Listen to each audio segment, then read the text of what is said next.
நண்பர்களுக்கு பசுமை வணக்கம்ங்க. இப்போ நம்ம இயற்கை முறை விவசாயம் செஞ்சிட்ருக்கிறோம். அதில் இன்றைக்கி காய்கறி நடவு நம்ம பீர்க்கன், சுரை, புடலை, வெண்டை இதெல்லாமே இன்றைக்கி நடவு பண்ணிகிட்ருக்குறோங்க. சொட்டு நீர் பாசனத்தில் தான் நம்ம இப்போ இன்றைக்கி எல்லாமே நடவு பண்ணிகிட்ருக்குங்க. 4 ரகமும் நம்ம பயிர் பண்ணிகிட்ருக்குறோங்க. ஏன்னா நம்மளுடைய நோக்கமே நஞ்சில்லாத உணவு கொடுக்கணும் எல்லாத்துக்கும் அப்படிங்கிறத நம்மளுடைய நோக்கம்ங்க. அந்த நோக்கத்தை சிறப்பாகவும் செம்மையாகவும் செய்யணும்னு நம்ம அந்த வேலையை செஞ்சிட்ருக்குறோம். எல்லாம் ஊனிகிட்ருக்காங்க. நம்ம பாரம்பரிய விதைகள் தான், நாட்டு விதைகள்ங்க.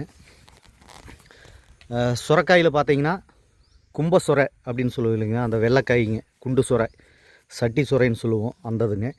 புடலையில் பார்த்தீங்கன்னா பச்சை புடலைங்க, வெண்டைங்க, இதெல்லாமே ஊனிகிட்ருக்கோம். பீக்கனில் நாட்டு பீக்கனுங்க, அந்த இது ஊனிகிட்ருக்குறோம். இன்றைக்கி எல்லாமே நடவு செஞ்சிட்ருக்குங்க.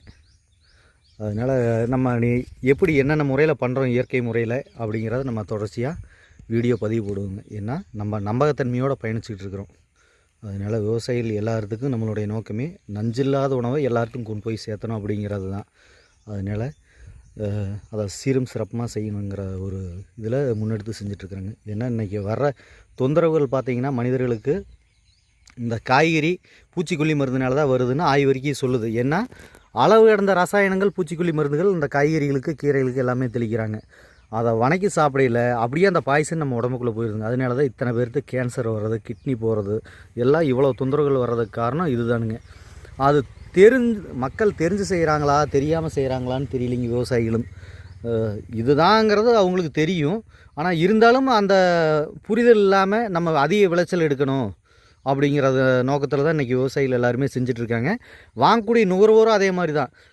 நம்ம இயற்கையான பொருள் ஒரு 10 ரூபா சேர்த்தி கொடுத்து வாங்குவோம் அப்படிங்கிறது அவங்களுக்கு அந்த எண்ணம் இல்லை.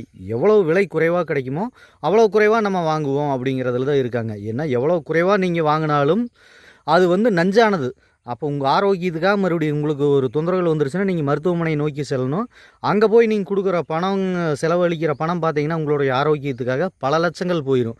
ஆனால் அதே இந்த இயற்கையான காய்கறிகளுக்கு பார்த்தீங்கன்னா ஒரு 5 ரூபா 10 ரூபா சேர்த்தி கொடுத்து வாங்கி சாப்பிட்றதுல ஒன்றும் தப்பே கிடையாதுங்க. ஏன்னா நம்ம ஒருத்தர் அதை யோசித்து வாங்குறதுனால நம்ம குடும்பமே நல்லா இருக்குங்க. அதனால் ஒருத்தருக்கு நோய் வந்துருச்சுன்னா அந்த குடும்பமே சிரமப்படுங்க.